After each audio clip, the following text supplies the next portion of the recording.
Okay, well, hello and welcome to Consumer Duty Leadership Awards webinar on Consumer Duty Board Reporting and the Power of Data.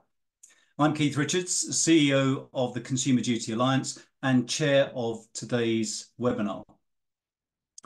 With Consumer Duty fast approaching its first anniversary, there is much positive evidence of progress across retail financial services, which is acknowledged by the FCA.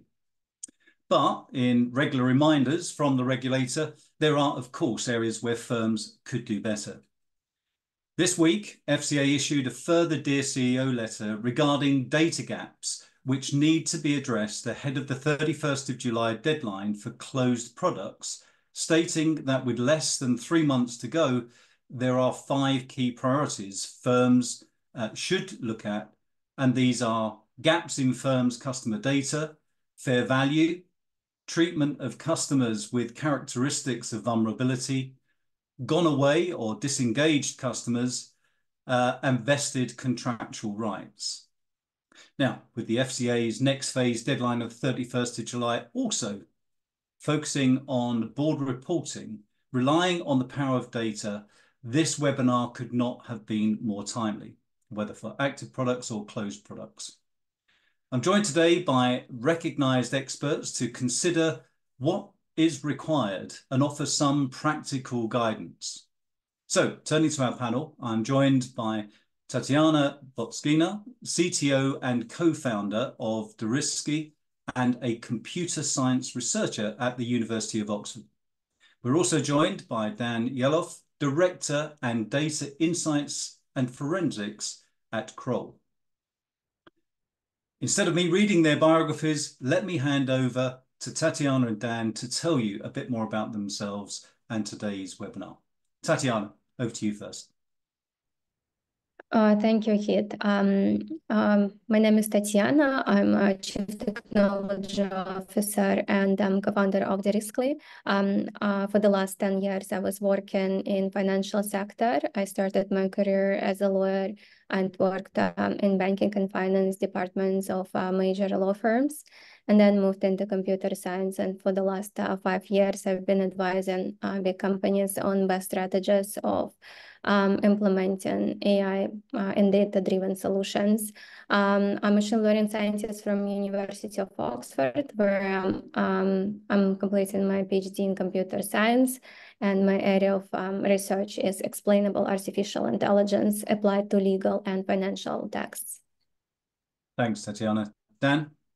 Yeah, so my name's Dan Yeloff. I work for a firm called Kroll, which is effectively a global consulting firm. So I'm very much a kind of data specialist, and I've worked with a variety of industries, and in particular financial services.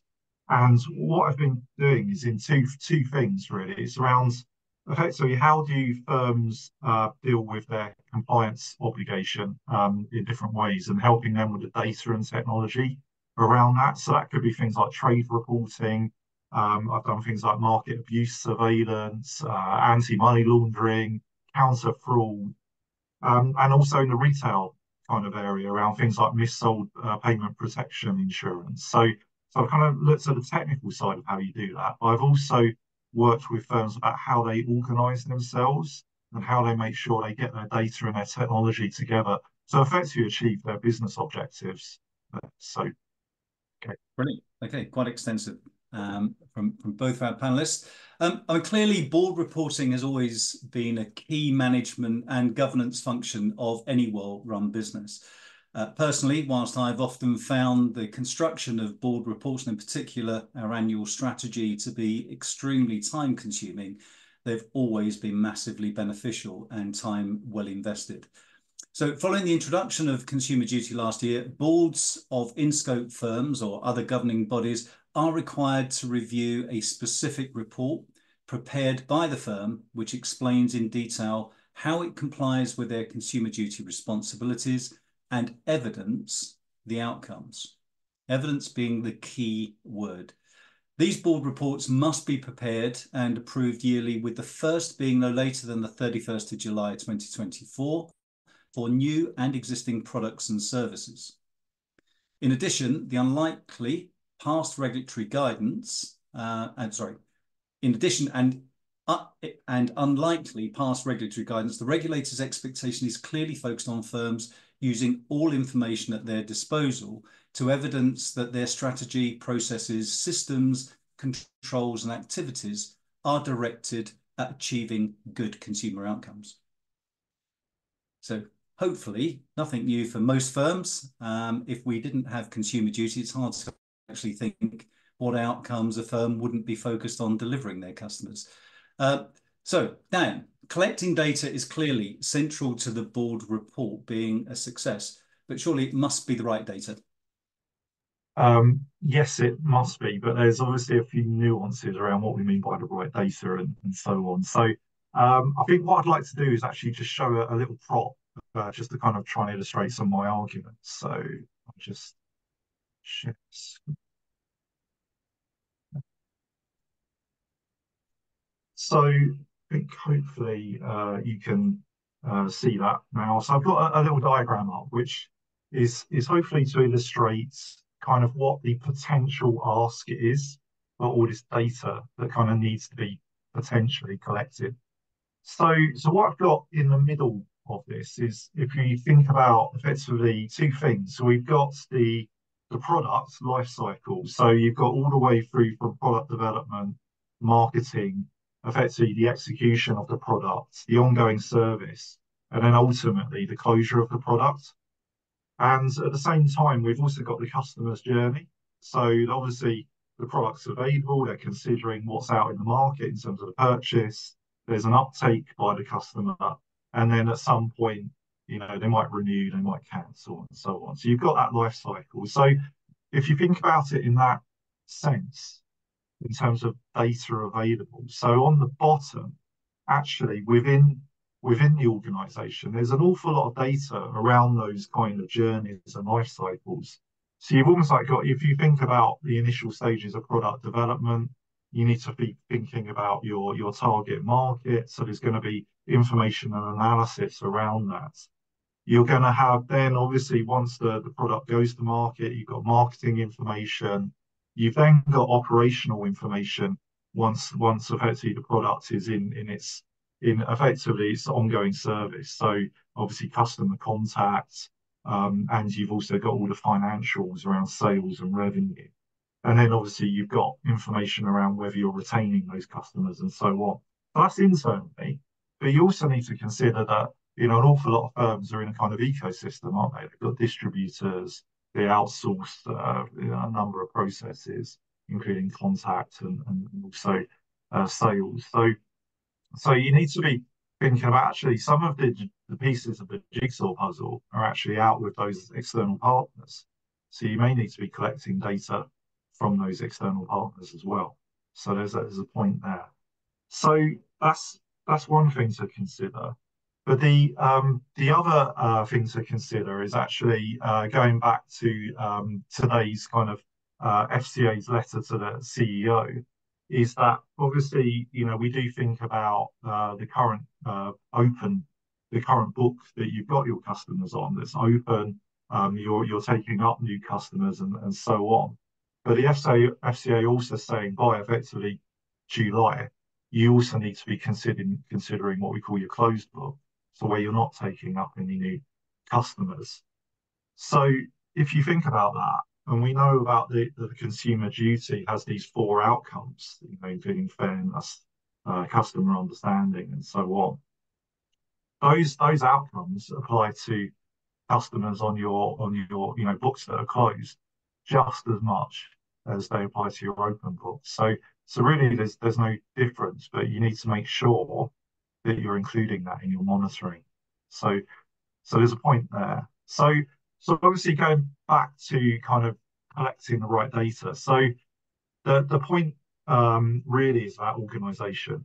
So very much, you know, the FCA is pretty clear in its guidance that firms need to have a kind of strategy about, you know, why they are collecting this data and what and how they're collecting this data and so on.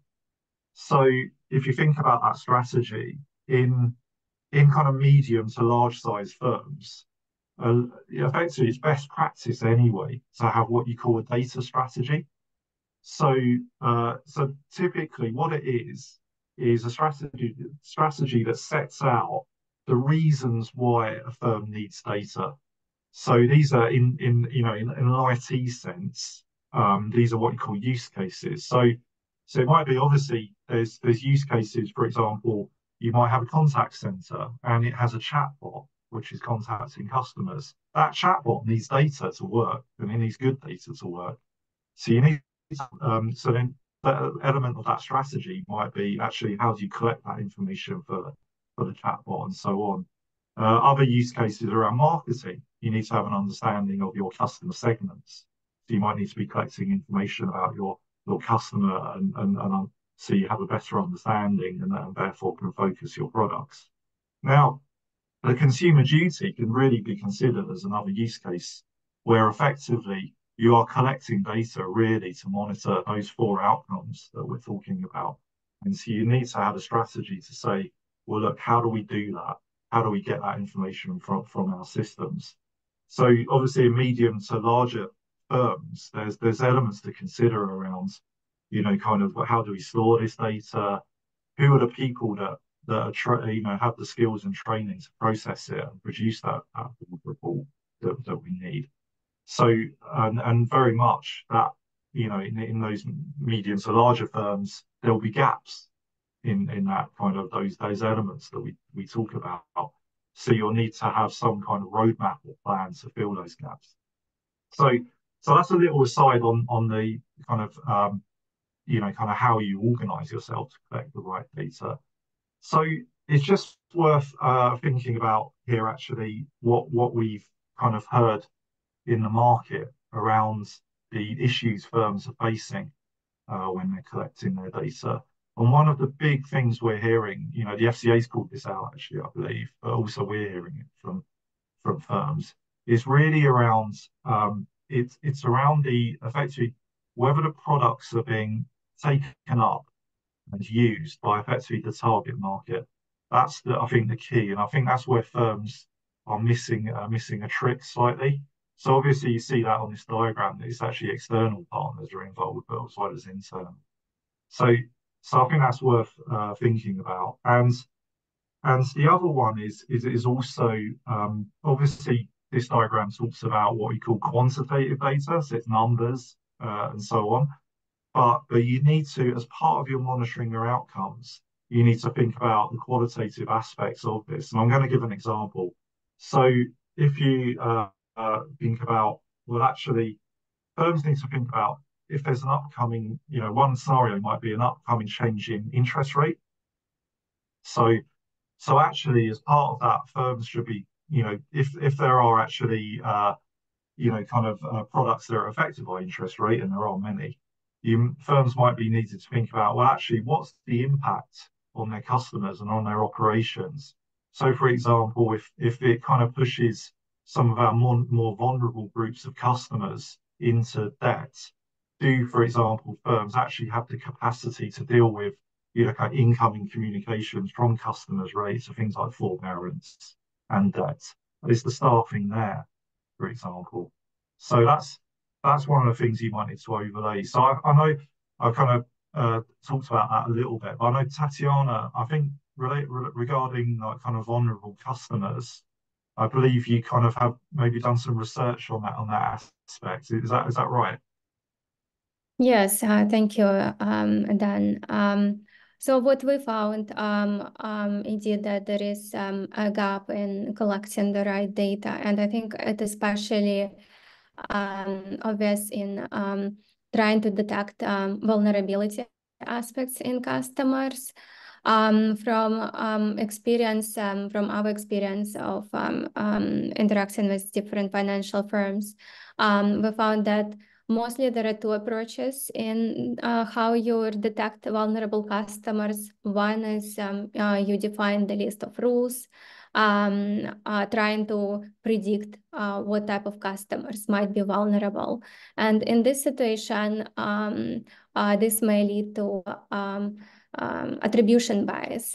So you may attribute vulnerability elements to to customers that are not necessarily vulnerable, even if they have this consumer attribute.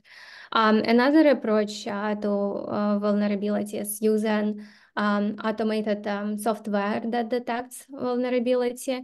While this software is based on data that is collected, there is another bias and more about focusing on data that it was trained with without actually updating the models or the algorithms based on real user behavior. So as a result, vulnerabilities really to some extent, it's subjective criteria from research that we have conducted, and we collected over 10,000 responses for different consumers, and including their consumer attributes. We found that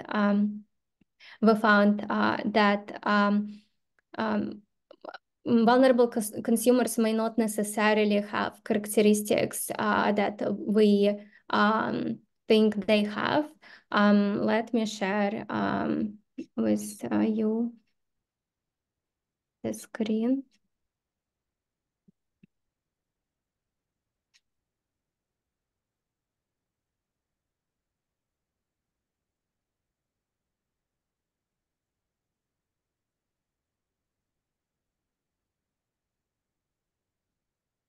Actually, while we're just waiting for that to come up, Tatiana, it's interesting what you're saying about vulnerability.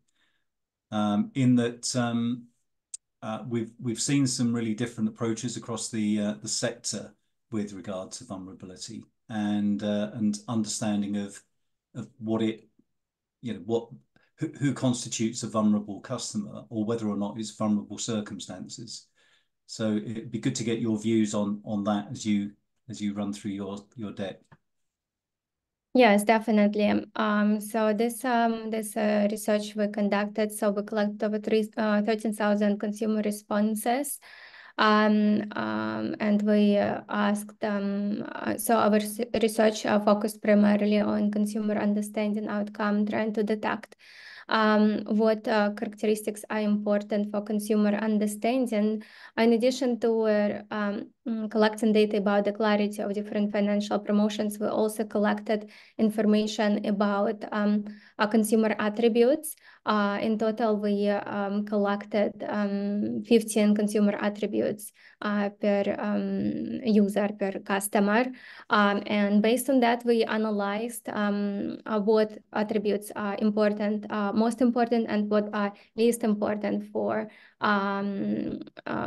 understanding financial products.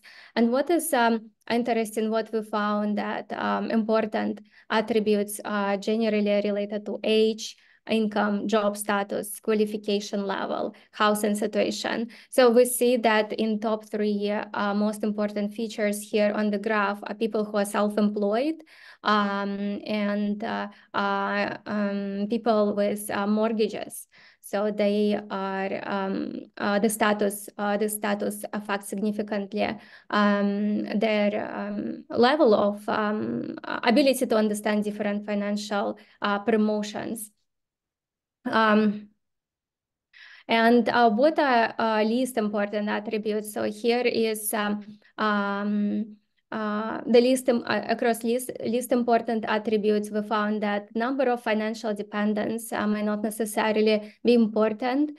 Marital status, if first language is English, and if they have bank account and used previously the products for which we ask them to score the clarity. So as you can see, vulnerability aspects may really differ, and sometimes we may realize that, for example, self-employed might be in vulnerable position as well, and people with mortgages, while they may not necessarily fit into existing frameworks of a general image of vulnerable person. Okay, that's great. I think this is a whole subject in itself, and I think the sector's starting to learn the importance of focusing on vulnerable customers and certainly vulnerable circumstances. Now, for those listening who didn't count, vulnerability was mentioned no less than 110 times in the FCA's final rules on Consumer Duty, but importantly, centred on circumstances people face, such as as much as identifiable disabilities or age-related cognitive impairment. Now, the FCA's recent update highlighted areas where firms are doing well in addressing vulnerabilities, such as processes that pick up certain vulnerable circumstances, people that are under undue stress, for example, and may not be making the right decisions. But equally, they've highlighted concerns that some sectors were just not getting it, in particular, citing the wealth management and stockbroking sectors, where, believe it or not, 69% of wealth managers and 79% of stockbrokers felt that they didn't have any vulnerable customers. Now, I know, Tatiana, you've probably got some views on that. I mean, the clear hint from the FCA is that at least 50% of us will face a vulnerable circumstance at some point in our life, often temporary, such as divorce, bereavement, or redundancy. And clearly financial services is one of those sectors that's likely to be encountering customers that go through those life events that can make them temporarily vulnerable, rather than what I think perhaps stockbrokers and the wealth management sector got a bit confused about, is that because someone's wealthy, they're not vulnerable.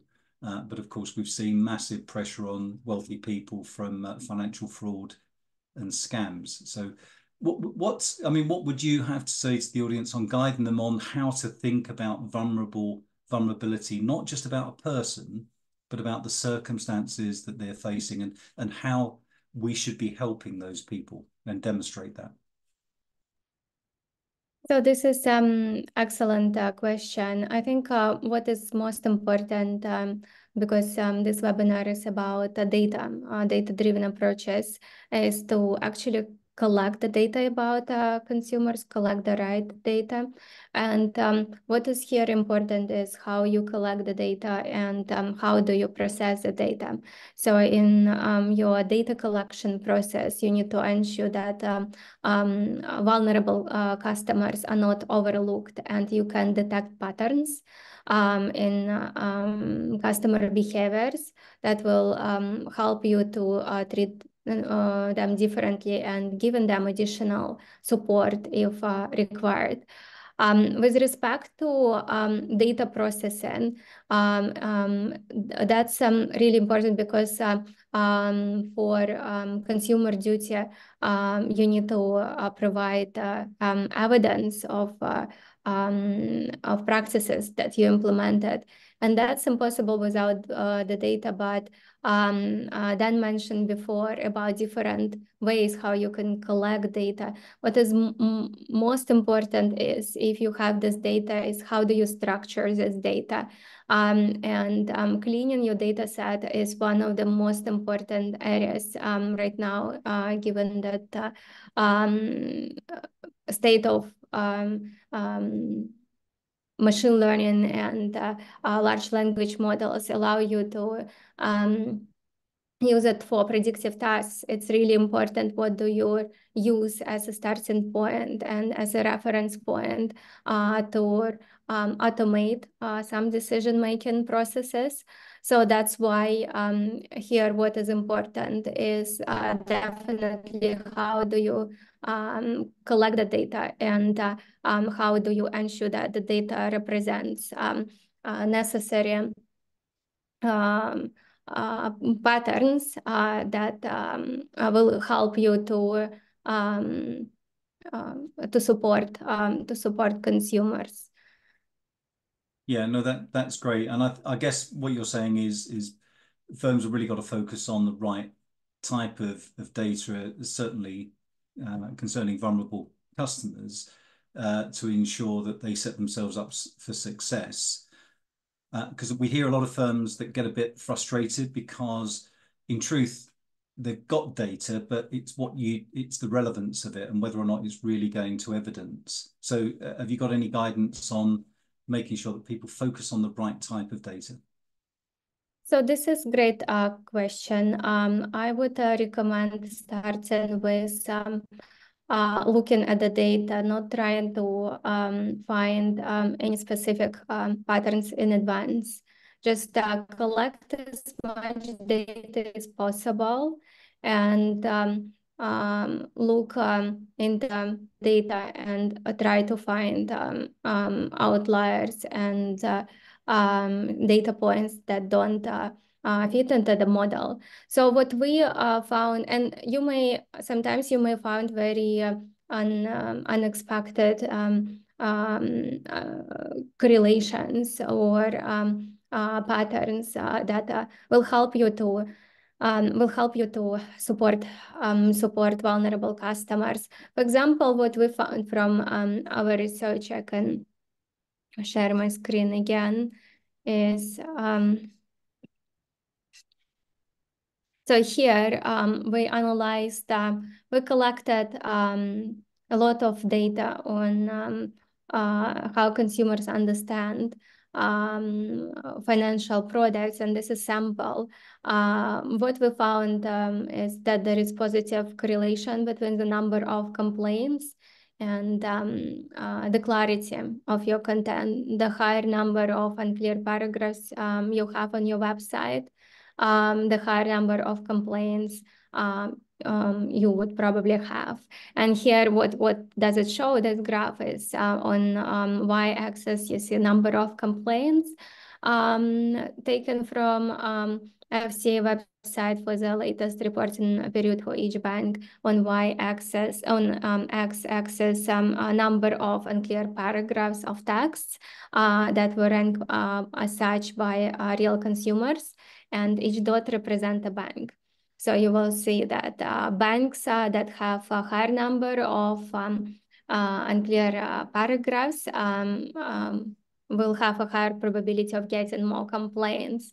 So, and this, you can look at this data in other direction as well, right? So when you're analyze complaints, what you can do to actually use this data from complaints to ensure that they don't repeat and happen again.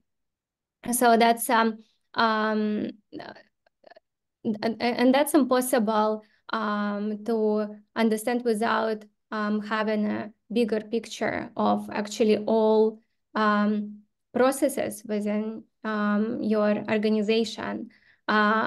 Because what we found that not so many financial institutions, they actually measure the clarity of their communications. And I will talk through this later about what we found from conversations with various financial institutions. But the point here is that so you have to you have to collect as much data as possible first, and then look into this data, all the data you have, to find the patterns, and then based on that make a decision, because sometimes you may find dependencies or correlations that you may not have even thought about. And that's what we found with number of complaints, how the clarity may affect the number of complaints in the bank. So yeah, that's most important advice about analyzing data. Don't try to predict what data will tell you. Just look at the data and follow the data. But before, ensure that you collected and structure your data in a way in which prevents and excludes any biases. No, that's great. Thank you. And Dan, I think it's fair to say that even the FCA acknowledges that data gaps, in particular for vulnerability, fair value, were likely to be the most challenging themes for firms. But who should be responsible for collecting data? Yeah, so it's actually Tatiana's points are really kind of interesting there because I think obviously the kind of the knee-jerk response, and I'll go back to the medium to larger firms kind of example. I will talk about kind of some of the smaller firms in a minute, but is the knee-jerk response is, effectively, this is data, this is technology, it should come through your CIO, your basically your IT function. But in reality, yes, obviously they have to be involved because of the technology, but really it's actually what you call the different business lines where you've got these kind of processes we're talking about. For example, your customer contact center, the teams that are designing products and so on.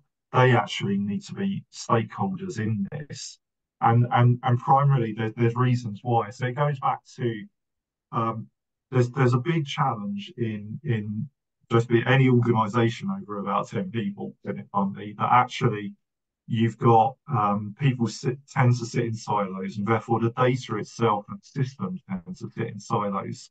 So they're in the data you might need, for example, your finance data comes from what you call your ERP systems, your accounting systems, your website usage data, thinking about customer contacts and so on, comes from the IT function. And obviously customer interactions come from things like the sales function, because there is the CRM system, the customer relationship management. So you've got the disparate places. So you need those stakeholders on board to make this successful. But going back to Tatiana's point, is that actually, to analyze this data, to understand those metrics, and to say, have we got a fair outcome and so on, that actually the data needs to be of reasonable quality. It needs to be of sufficient quality, and the kind of the responsibility will lie with those different business functions to make sure that their systems are maintaining data to that right quality. So that's the point. And then there's also a kind of an aside, which is more an observation that I've seen from many firms we've worked with, that in a lot of cases that actually the kind of technology and the structures are often dictated by the IT function. So they will buy in software and so on related to the consumer duty, but there might not be as much input from the business as desired. So that's effectively the structures you've got. And so in terms of doing that, collecting the data and doing the analysis, in medium to larger firms, there will be often an existing function. So you could call this business intelligence, reporting. In some cases, you've got what you call data scientists who do the kinds of analysis that Tatiana's described. And they will operate around an existing kind of store of data. And that could call that a data warehouse or a data lake, because kind of big buzzwords here, aren't there? And so you can effectively leverage that existing kind of setup to basically, perform the collection analysis for that consumer duty. So that's medium to larger firms. But if we think about smaller firms, they just don't, smaller firms just won't have the luxury of effectively having those kind of structures, those functions in place to help them with this. So they've got a different challenge, and very often you can imagine there's one person who's got the job of dealing with the various compliance obligations that the firm has. So, for example, an example with financial advisors. So they need to kind of evidence that the service to their client is ongoing and the product gives them value. So they need to think about the data on the customer book in terms of products, in terms of what has been reviewed. So if you've got ongoing products such as pensions, insurance, and so on, there will be some kind of fee that the financial advisor is taking, which includes, the kind of obligation to review. And so they will need to be collecting information, often manually in some cases to say, well, actually, what customers have we reviewed within the last X months and so on. And then thinking about, well, for those ones we should have, but we haven't, kind of why. And that's important to kind of understand, your kind of obligation. Yeah. So I think, related to that, in terms of those kinds of, kind of challenges for some of the smaller firms, I know, Tatiana, I think you may have done some work on, is it kind of things like looking at product promotions and so on? Is that right? Yes. Yes, I can guide you through or tell you about what we discovered in the market regarding customer understanding outcome. That's what we focused on, trying to first of all, learn about existing practices in banks with respect to how do they support customer understanding, and then analyzing data from real customers and sharing insights through the tool that we have built. With respect to customer understanding outcome, if I will take it as an example of something that you need to evidence as a good practice. How do you ensure that your customers, they do really understand your financial communications and promotions that may have quite complex terms and terminology. And so what we found is that some banks and financial firms, they run consumer panels, right? So they select a group of consumers and ask for feedback, and then they build this product based on this feedback. Even consumer panels, it was actually mentioned by FCA as one of good practices, example of good practices. But there is a challenge with this approach because it does not really reflect your total user base. Let's say you run experiments, you collected feedback from thousands of consumers, but are they representative of the entire population of your customer base? So that's an important question to answer. And how do you ensure that consumer panel it's actually representative? And if there is a specific group that represents desired attributes of customers, you should ensure that this consumer panel is balanced, right? To ensure that the answers that they give will be applicable to other consumers as well. And what we found from data while we were training the model, and of course we were assessing accuracy of our model, we found that it's not enough. You cannot train it on thousands, on 1,000 or 2,000 of responses. You need to collect at least 10,000 responses for it to have a higher production level accuracy that you can deploy and use in real life scenarios. Otherwise, it's just samples that not necessarily represent the opinion of your entire customer base. So this is the first challenge with consumer panels. The second way another way how companies are trying to assess understandability of their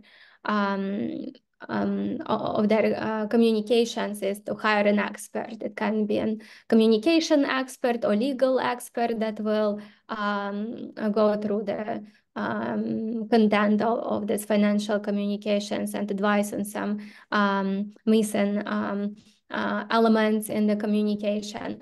But what the problem is that approach, while this approach was also an example of good practice by FCA, in reality, it's a subjective opinion of that expert. Your communication expert is not a representation of your customer base, unless you want to target your product for the specific group of professional experts.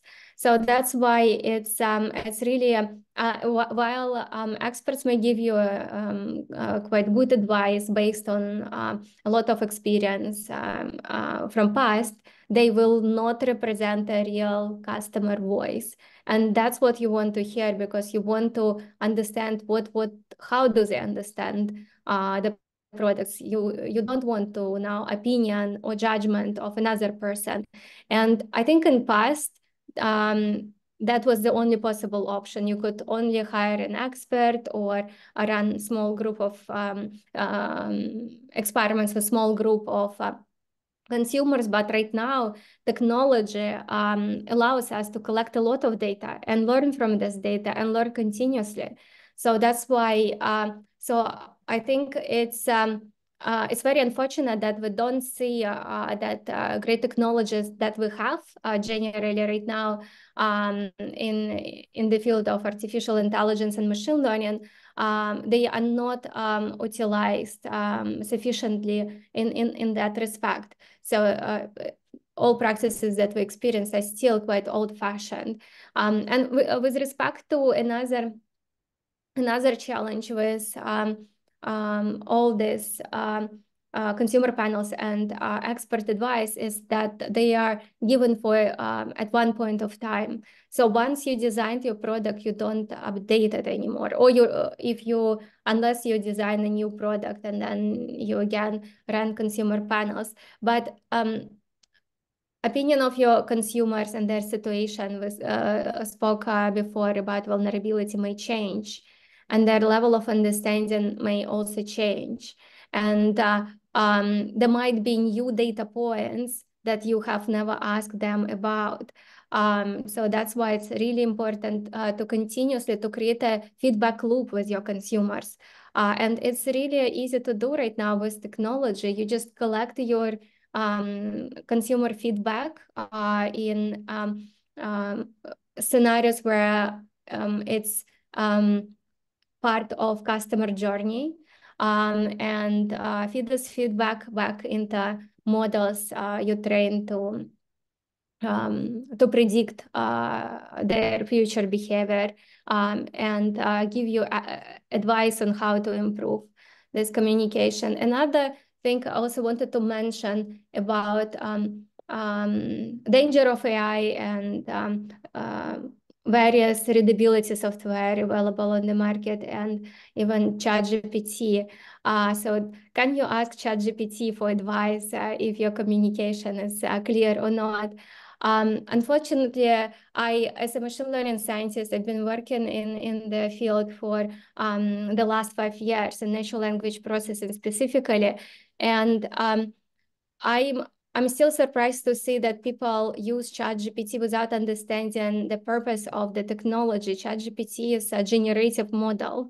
It is created, it was designed to generate new information that never existed before, but people try to use it for advice. So ChatGPT, advice from ChatGPT may look reasonable and may look good, but it's not necessarily based on real data. And unless you introduce a framework how you feed this data, you can put this on top of existing large language models and retrain the model, or you can somehow use retrieval, data retrieval techniques combined with prompt engineering to get advice that is backed by real data, not just by hallucination of artificial intelligence. And another thing about readability software, I think before it was because we didn't have access to technology and we didn't have access to data and data that that is collected in a way to solve the problem. We found that some financial institutions, they rely purely on basic readability software like Grammarly or even just general grammar check software. And while these are very good basic type of software, it does not address the problem of understanding complex financial products. And that's what was the goal of consumer duty, because financial products, they have complex terminology. It should be there, but how do you describe it in a way in which it's not difficult to understand, it's engaging with the user, and it's not misleading? So these are important aspects, and it's really difficult to test with just readability software, given that you don't even know on what type of data it was trained. It might not be trained specifically on financial product data. So that's a summary of practices we found, existing practices on the market with respect to customer understanding, supporting customer understanding outcome. And so what we developed, and I will share with you the framework that firms can also use for customer understanding outcome, or some other frameworks, to ensure that the data that they collect is actually designed to reach objectives that they established initially. For example, if you start with your objectives, you define what do you need, what type of data do you need to collect at this point, and then you look at the data that is available within your organization. If this data specifically is not available, for example, as in our case, when we were developing, conducting our research, the data on consumer understanding is not available. It's not available independently. And while each financial firm may run smaller experiments, if there is no independent research conducted on this topic, so it's really difficult to develop any solution without getting real data of what consumers think about financial products and promotions. So the first approach, you look into the data you have and you decide, do you have this data? Is data you have is in format that it should be, or it's not? And if it's not, then you design a data collection framework where you decide what criteria are important. How do you ask the question? What type of question do you ask? How many options available? And how these questions will be presented to consumer. I noticed some, I think it's generally was widely used for in marketing and for website optimization techniques, when consumers or sales techniques, when you ask about net promoter score, right? Would you recommend it to to your friend? Would you recommend this product? So this type of metrics, you need to think about what is the right question to ask depending on objective you want to achieve. So if you want to evaluate the clarity of specific text, you need to ask specifically what is the clarity. You should not just ask in general, what do you think about solution? You should specifically ask about clarity. And the final step is, of course, when you collected the data, is to train models, and then on a larger data set, you will see if the data actually, if models can see any patterns in data, because sometimes we as humans may not necessarily see this pattern. They might be completely hidden from us, while on a larger scale with tens of thousands of data points, a model will be able to make more accurate predictions.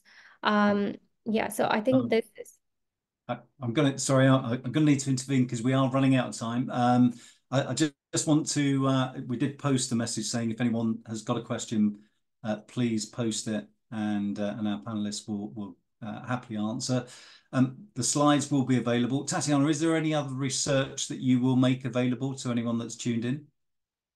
Yeah, so this is some good question. So we will publish our research in upcoming months before the consumer duty reporting deadline. So our research will have information about findings from Answers we collected from real consumers, including what consumer characteristics are important for the level of understanding, how level of understanding differs across people with different age groups, education level, and other consumer characteristics. And then also we will show the benchmark of how banks compare with each other based on their based on understandability of their publicly available information on their website. Brilliant. That'll be great. I'm sure people will very much value that. So we are coming up to I guess my final question, which is going to be focused around 3 practical tips that our subject matter experts can offer people that have tuned in. I think the other thing that is really important to point out as they prepare themselves to answer for those valuable tips is that we should remember that the FCA has been really clear that it may ask to review a firm's report. In fact, they will ask some firms. There's no question about it. We're seeing evidence that the regulator is really focused on data and it will be putting requests out there. So I guess firms should therefore prepare their reports in the expectation of the FCA requesting and then scrutinising any preparation together with the underlying evidence. So, another tip which comes from the regulator, don't mark your own homework. There are experts in the market that can come in and give you a quick assessment. So it's worth thinking about that. Get some validation of the great work that you're already doing. So, Dan, over to you. 3 top tips. So I've been frantically scribbling it down. I think the first one is probably related to what you just said actually about kind of really around the board reporting and so on and how that's handled. I think early on, although obviously we've got deadlines coming up, but early on it's really good to articulate what good outcomes for customers actually look like via consumer duty implementation. So it's really in a practical sense, it's about setting some thresholds on the metrics you're using. So kind of measure this. So you've got a kind of risk-based approach. So it might be we're looking at a drop-off in rates in our customer service.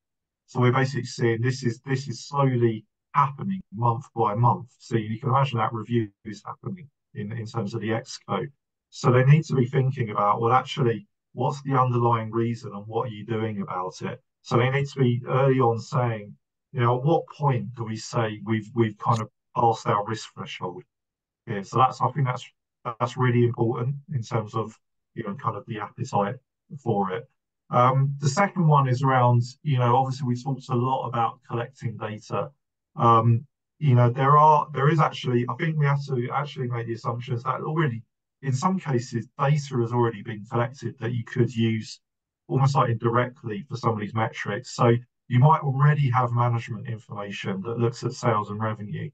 So could you actually use that to inform client outcomes?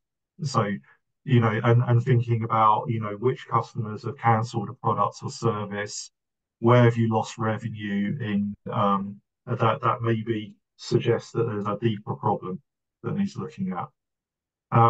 And also you might already have information on client customer segmentation. So for example, where you've got financial advice, the customers could be segregated into execution only, they've been advised, they've had some full financial planning. So that could be used to kind of then feed back into your design of products. So you might already have that information. So then the last tip is really around, I think, reiterating, I've talked about having a plan, having a strategy, but you've got a number of stakeholders across the business and so on have signed up because you need their help effectively.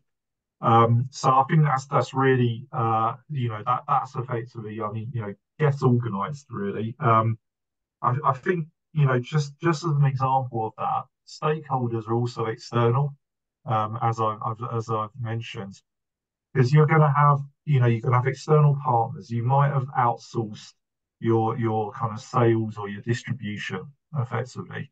So you're going to need them on board, and they're going to need to be part of the plan in terms of how you collect that and analyze that information. That's brilliant. Okay, thanks, Dan. One top tip for me, actually, before I pass over to Tatiana, is for those that are choosing in, there is a free guide available on board reporting, which you can get from www.consumerduty.org and download that free report that will help you really focus on some of the practical tips in addition to the webinar today. Tatiana, your top tips. Yes, I will be quick. I think what is important is achieving better customer outcomes. It's not just an regulatory requirement. It's also good for your company as a business, because you will attract the right type of customers and will make them happy. I think that's what every business cares about, making their customers happy. So I think my top recommendations are: first is continuous monitoring and update of your practices. If you evaluate it once, it does not mean that you did everything. So you need to monitor continuously your practices. Talk to your customers. Don't talk, of course, talk to experts, but you want to hear your customers what they say, because you develop and deliver your solution to them, and they will then complain or be unhappy about your services if they did not understand your products from the beginning.